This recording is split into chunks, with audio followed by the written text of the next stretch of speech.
이건 정말 충격적입니다. 미 국방부 안보전략위원회가 극비 회의에서 충격에 빠졌습니다. 러시아의 미래가 한국에 달려 있다고?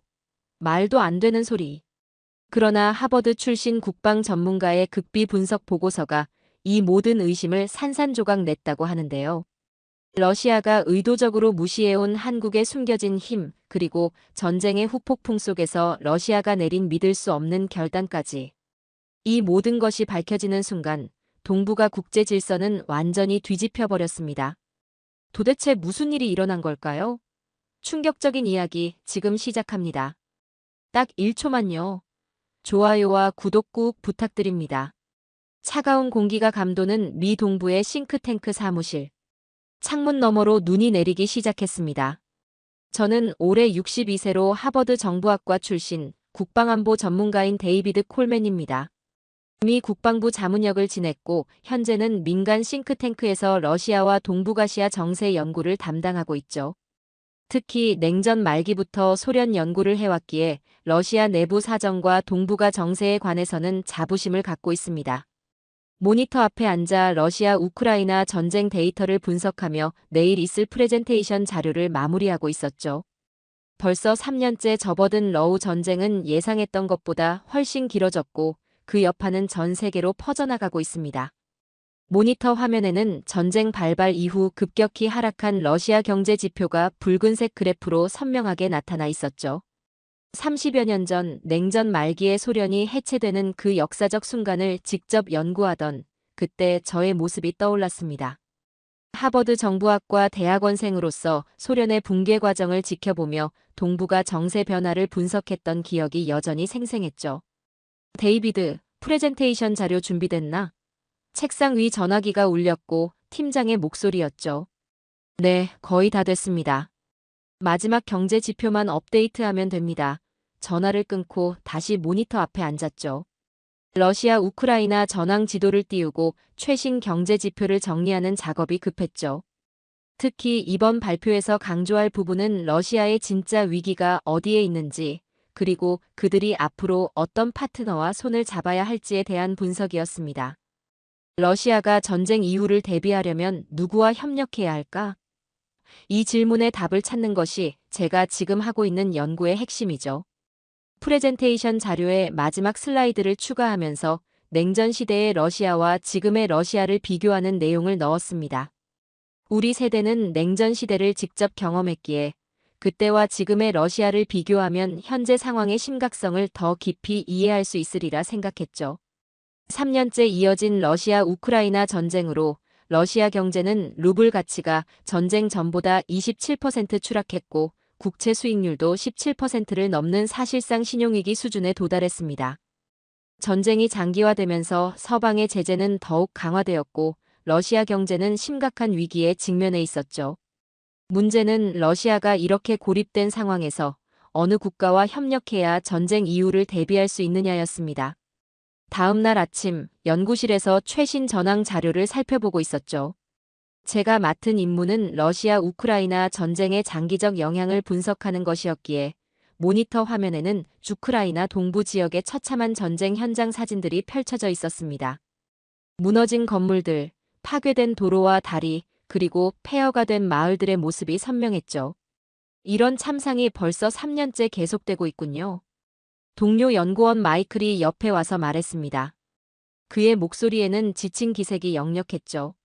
맞아요. 전쟁 이후 재건 비용은 상상을 초월할 것 같아요. 이제는 누가 그 비용을 감당할지가 더 큰 문제죠. 모니터 화면을 클릭하자 러시아 내부 뉴스 영상이 나타났습니다. 모스크바의 일상을 담은 화면에는 물가 급등으로 혼란스러운 시장 모습, 상점 앞에 길게 늘어선 사람들의 행렬이 보였고 또 다른 영상에서는 일자리를 잃은 사람들이 거리에서 시위하는 모습도 볼 수 있었습니다. 러시아 내부의 경제 상황도 심각한 수준에 이르렀군요. 마이클의 말에 고개를 끄덕였습니다. 제재가 강화될수록 러시아의 일반 시민들이 더 고통받고 있죠. 하지만 이것은 시작에 불과합니다. 전쟁이 끝난 후에는 더 큰 문제가 기다리고 있죠.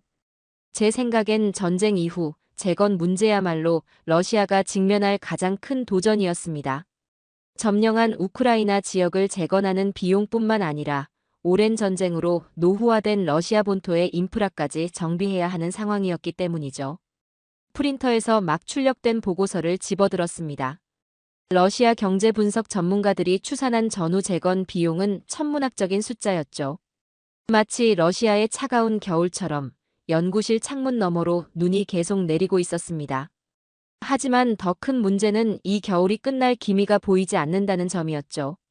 서방 국가들의 제재로 러시아는 기술과 자본을 수혈받기 매우 어려운 상황에 놓여 있는 상황이었고, 어떤 나라도 제재를 무릅쓰고 러시아에 대규모 지원을 하기는 쉽지 않았죠. 그렇다면 러시아는 어디에서 도움을 구할 수 있을까? 이 질문에 대한 답을 찾던 중 문득 한국이 떠올랐습니다. 한국은 6.25 전쟁 이후 폐허에서 경제 강국으로 성장한 나라였고 IMF 외환위기 때도 놀라운 회복력을 보여준 경험이 있었죠. 이런 경험이 러시아의 재건에 중요한 참고가 될 수 있을 것 같았습니다. 컴퓨터에 한국의 전후 복구 사례를 검색하기 시작했죠. 전쟁 직후 폐허가 된 서울의 흑백 사진과 현재 서울의 발전된 모습을 비교한 자료들이 화면에 나타났습니다. 불과 70년 만에 이룬 변화는 정말 놀라웠죠. 마이클, 아마도 러시아가 이 위기를 극복하려면 한국과 같은 국가의 경험과 기술력이 필요할 것 같은데, 마이클은 의아한 표정을 지었지만 곧 이해하는 눈치였습니다. 그도 한국의 발전 사례를 잘 알고 있었기 때문이죠. 한국과 러시아의 관계, 그리고 전후 재건에서 한국이 러시아에 어떤 도움을 줄 수 있을지에 대한 분석이 필요했습니다. 워싱턴에서의 회의를 마치고 연구실로 돌아온 저녁, 노트북 화면에 떠있는 긴급 뉴스 속보가 눈에 들어왔습니다.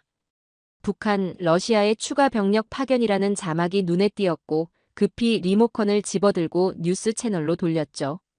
뉴스에서는 북한이 지난주에 이어 추가로 병력을 러시아에 파견했다는 소식을 전하고 있었습니다.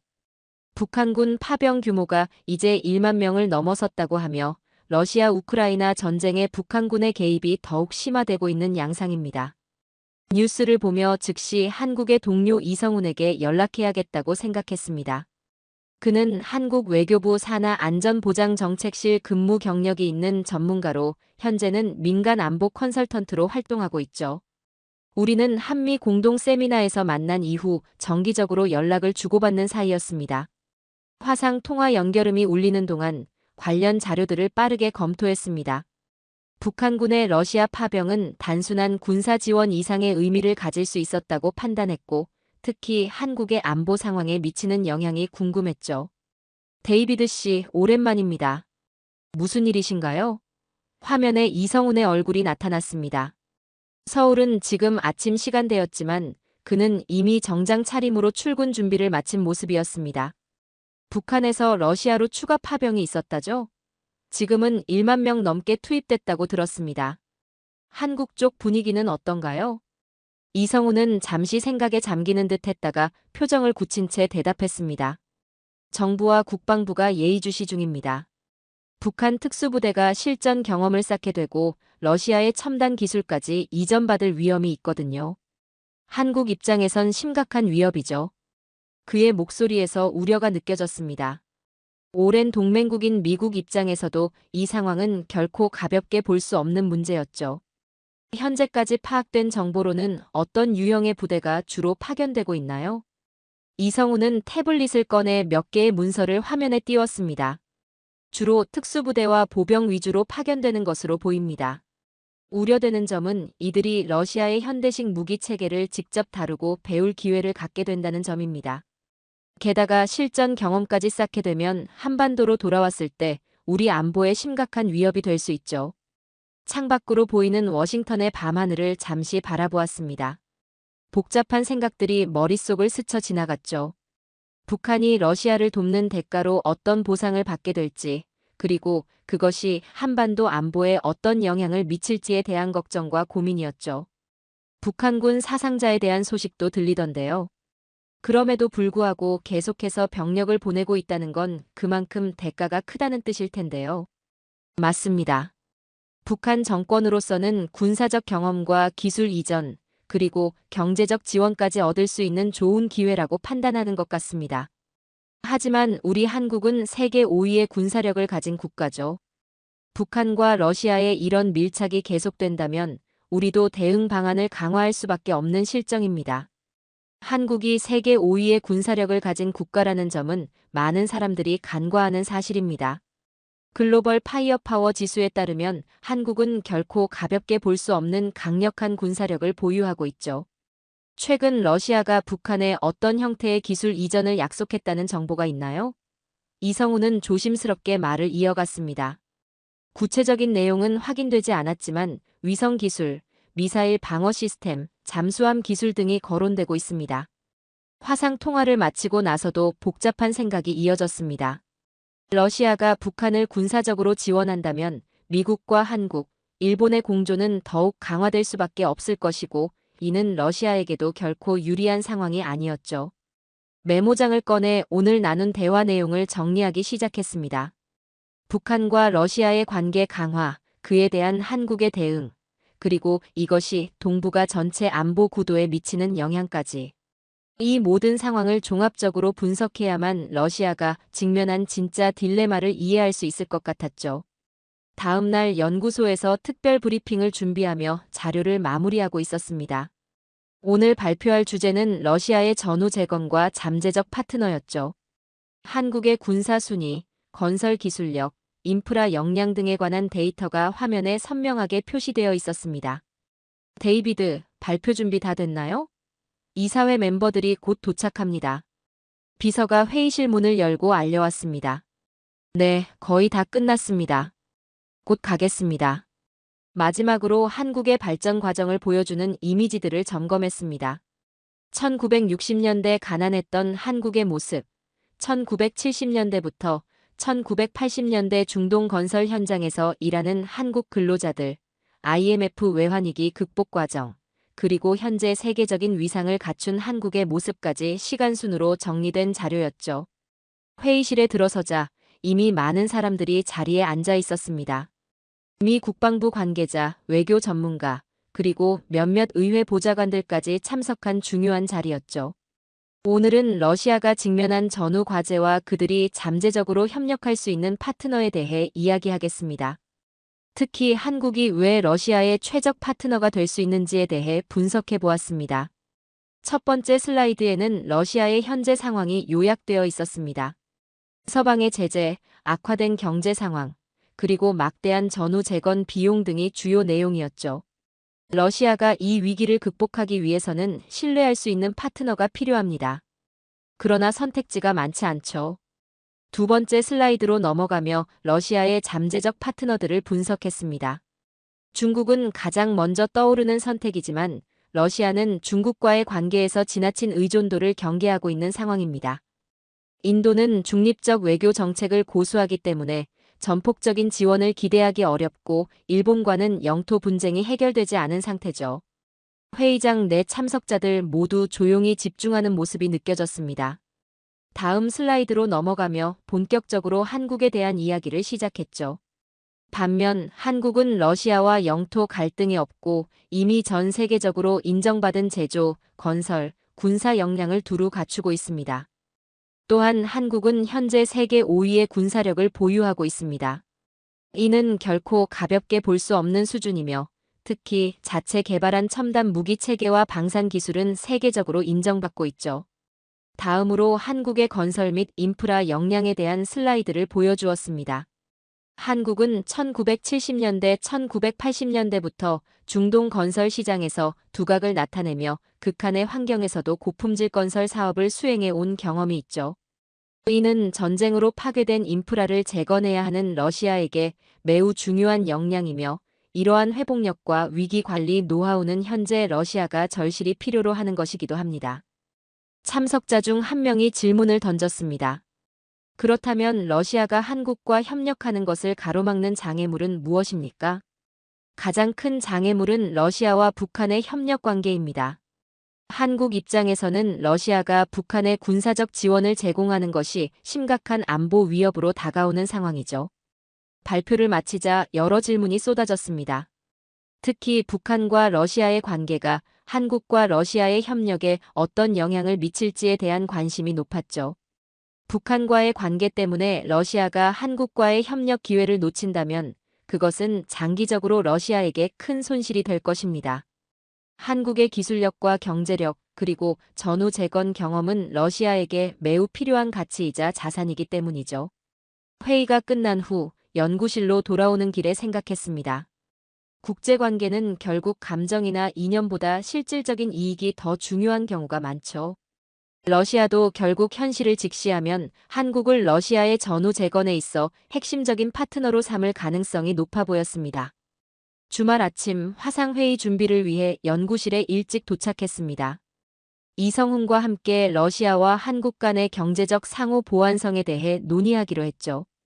사실 한국과 러시아의 경제 협력은 이미 오랜 역사가 있죠. 더 잘 아시겠지만 과거 협력 사례에서 많은 교훈을 얻을 수 있을 것 같습니다. 이성우는 고개를 끄덕이며 자신의 화면을 공유했습니다. 그의 화면에는 1990년대 초 한국과 러시아 간 경제 협력 자료가 펼쳐져 있었죠. 90년대에도 한국은 러시아와 3차 불곰 사업을 통해 자원 개발 협력을 진행한 적이 있죠. 러시아엔 풍부한 자원이, 한국엔 기술과 생산 노하우가 있었기에 가능했죠. 불곰 사업이라는 단어가 익숙하지 않아 질문했습니다. 불곰 사업이 정확히 어떤 내용이었는지 좀 더 설명해 주실 수 있을까요? 불곰 사업은 소련 붕괴 직후인 1990년대 초 한국의 자본과 기술을 러시아의 천연자원과 교환하려 했던 협력 사업이었습니다. 시베리아의 천연가스, 석유, 석탄 등을 개발하는 프로젝트였죠. 비록 당시 러시아의 불안정한 정치 상황과 법적 체계 미비로 완전한 성공을 거두지는 못했지만 양국 간 경제 협력의 가능성을 보여준 중요한 사례였습니다. 그렇다면 지금의 상황에서는 어떤 형태의 협력이 가능할까요? 서방의 제재가 있는 상황에서도 가능한 협력 모델이 있을까요? 이성우는 잠시 생각에 잠긴 듯 했습니다. 제재는 분명 큰 장애물입니다. 하지만 러시아가 전쟁을 종료하고 우크라이나와의 평화 협상에 진전을 보인다면 단계적으로 제재가 완화될 가능성도 있죠. 그때를 대비한 협력 모델을 지금부터 구상해 볼 필요가 있습니다. 이성훈의 화면에 러시아 극동 지역 개발 프로젝트 자료가 나타났습니다. 이런 형태의 협력이 가능할 것 같습니다. 러시아 극동 지역은 풍부한 자원에도 불구하고 개발이 미진한 상태죠. 한국은 이 지역에서 자원 개발과 인프라 건설에 참여하고 러시아는 안정적인 에너지 공급과 함께 한국의 기술 이전을 받는 방식으로 진행하는 거죠. 그의 제안은 매우 구체적이고 현실적이었습니다.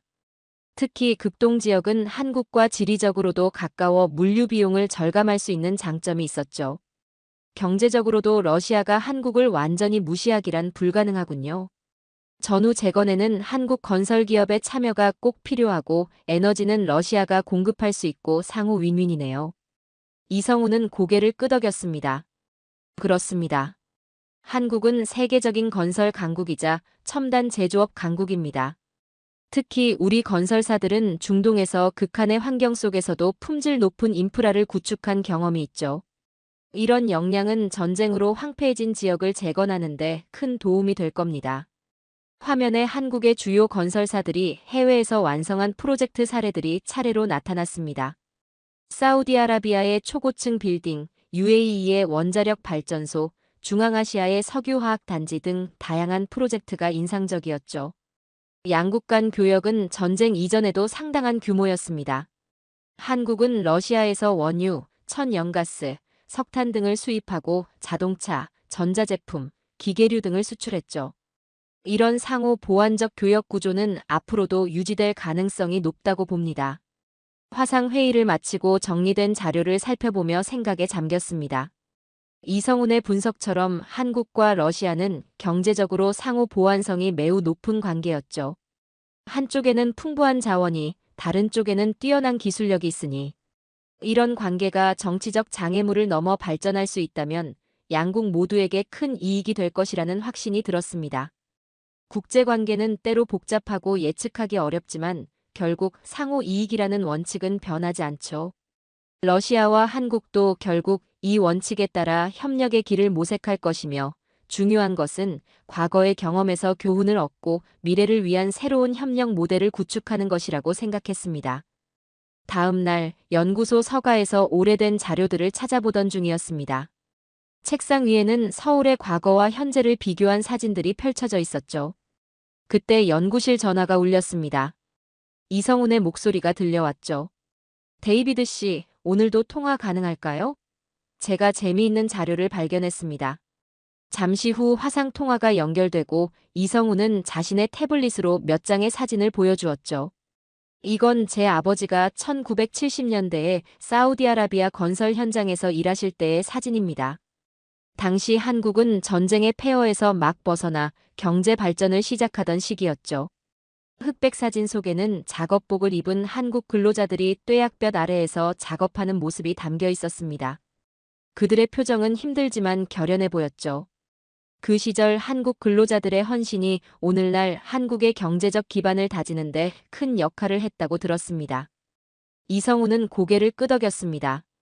맞습니다. 우리 부모님 세대는 정말 어려운 환경에서도 포기하지 않고 일해오셨죠. 그 경험이 지금의 한국 건설 기업들이 세계적인 경쟁력을 갖추는 토대가 되었습니다. 이어서 이성훈은 1997년 IMF 외환위기 당시의 사진과 신문 스크랩을 보여주었죠. 금 모으기 운동에 참여한 시민들, 구조조정 중인 기업들, 그리고 경제 회복을 위해 함께 노력하는 사람들의 모습이 담겨 있었습니다. 이 시기는 제가 직접 경험했는데 당시 외교부에서 일하기 시작했을 때였습니다. 국가 부도 위기 속에서도 한국 사회가 보여준 단결력과 회복 의지는 정말 놀라웠죠. 이성훈의 이야기를 들으며 한국의 경험이 러시아에게 주는 의미를 다시 한번 생각해 보게 되었습니다. 한국은 전쟁 폐허에서 일어나 빠르게 경제 성장을 이뤘고 여러 힘겨운 시절에도 극적으로 회복했죠. 이 경험은 러시아가 지금 배워야 할 부분이라 생각합니다. 이성훈은 생각에 잠긴 듯 잠시 말을 멈추었다가 다시 이야기를 이어갔습니다. 맞습니다. 제가 50대 후반인데 저희 부모님 세대는 70대, 80대이시죠. 그분들은 휴전 직후 아무것도 없던 시절을 겪고도 재건에 성공했다고 늘 말씀하시곤 했죠. 러시아도 못할 건 없다고 봅니다만 한국을 등져선 안 되겠죠. 그의 말에 깊이 공감했습니다. 특히 시니어 세대가 경험한 역경과 극복의 역사는 오늘날 우리가 배워야 할 소중한 교훈을 담고 있었죠. 한국의 경험에서 배울 수 있는 가장 중요한 점은 무엇이라고 생각하시나요? 이성훈은 잠시 생각하더니 진지한 표정으로 대답했습니다. 국제협력의 중요성이라고 생각합니다. 한국은 혼자서 모든 것을 이룬 것이 아닙니다. 미국을 비롯한 여러 국가와의 협력, 국제사회와의 관계 속에서 발전할 수 있었죠. 러시아도 고립된 채로는 진정한 재건과 발전을 이루기 어려울 겁니다. 그의 말은 제가 연구해온 결론과도 일치했죠. 러시아가 진정으로 전쟁 이후의 회복과 발전을 원한다면 북한과 같은 고립된 국가와의 협력보다는 한국과 같은 성공적인 경제 파트너와의 관계를 모색해야 할 것입니다. 아침 뉴스를 확인하던 중 화면에 나타난 속보가 내 시선을 사로잡았습니다. 러시아, 북한의 첨단 군사기술 이전 가능성이라는 내용이 보였죠. 기사에 따르면 러시아가 북한의 전투기 기술과 잠수 함발사 탄도미사일 개발을 지원할 가능성이 제기되고 있었습니다. 이런 보도가 사실이라면 한반도 안보 상황에 심각한 변화가 불가피해 보였죠. 즉시 이성훈에게 연락을 취했습니다. 러시아가 북한의 첨단 군사 기술을 이전할 가능성이 있다는 뉴스를 봤는데 한국 정부의 반응은 어떤가요? 이성훈의 목소리가 갑자기 긴장된 톤으로 바뀌었습니다. 그 소식 들었습니다. 아직 공식적인 확인은 없지만 국방부와 외교부가 긴급 대책회의를 소집했다고 들었습니다. 특히 SLBM 기술 이전은 우리에게 직접적인 위협이 될 수 있어 매우 우려하고 있죠. 러시아와 북한의 군사 협력 강화는 이번이 처음이 아니었습니다. 러시아 우크라이나 전쟁이 시작된 이후 북한은 병력과 무기를 지원하며 러시아와의 관계를 더욱 공고히 해왔죠. 그러나 이번 기술 이전은 그 수준이 완전히 다른 문제였습니다. 이러한 상황이 한국과 러시아의 관계에 어떤 영향을 미칠 것으로 보시나요? 이성훈은 잠시 침묵했다가 깊은 한숨을 내쉬었죠. 현재로서는 최악의 시나리오도 준비하고 있습니다. 만약 러시아가 실제로 북한의 첨단 군사기술을 이전한다면 한국 정부는 강력한 대응을 할 수밖에 없을 겁니다.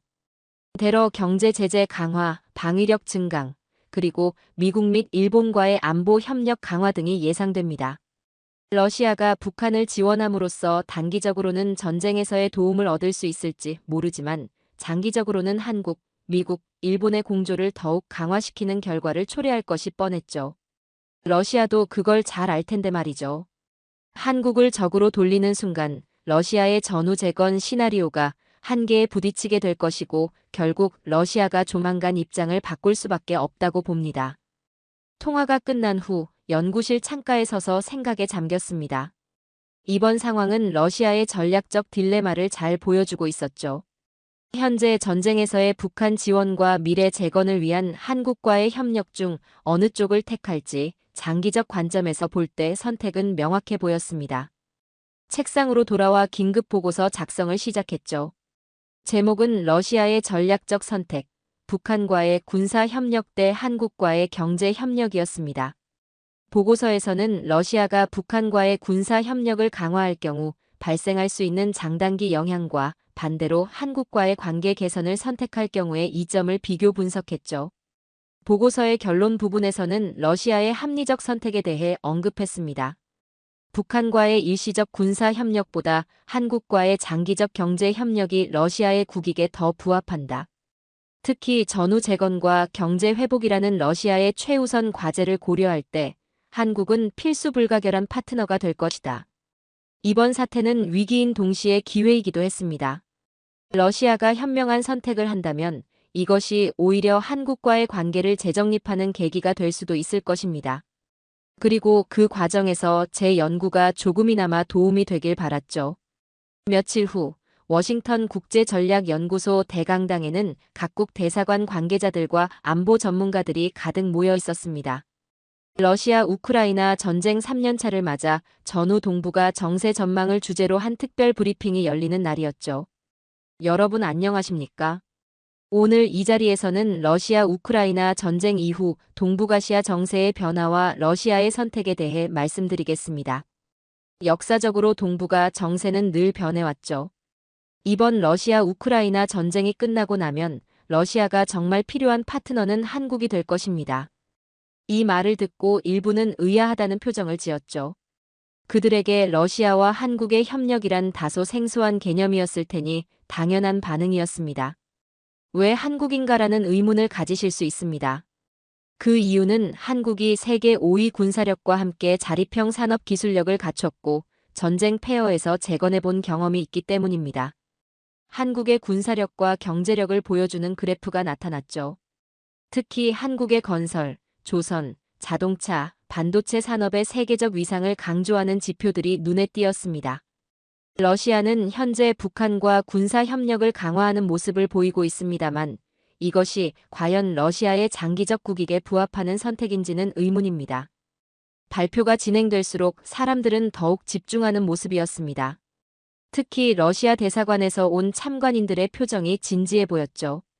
러시아가 북한과 손잡는 것을 포기하지 않는 한 한국과의 관계는 계속 멀어질 것입니다. 하지만 반대로 한국과 협력하기로 결단한다면 전후 재건이라는 실질적 이득을 얻어갈 수 있죠. 결국 무엇을 선택할지는 러시아 자신에게 달려 있습니다. 발표를 마무리하고 질의응답 시간이 시작되었죠.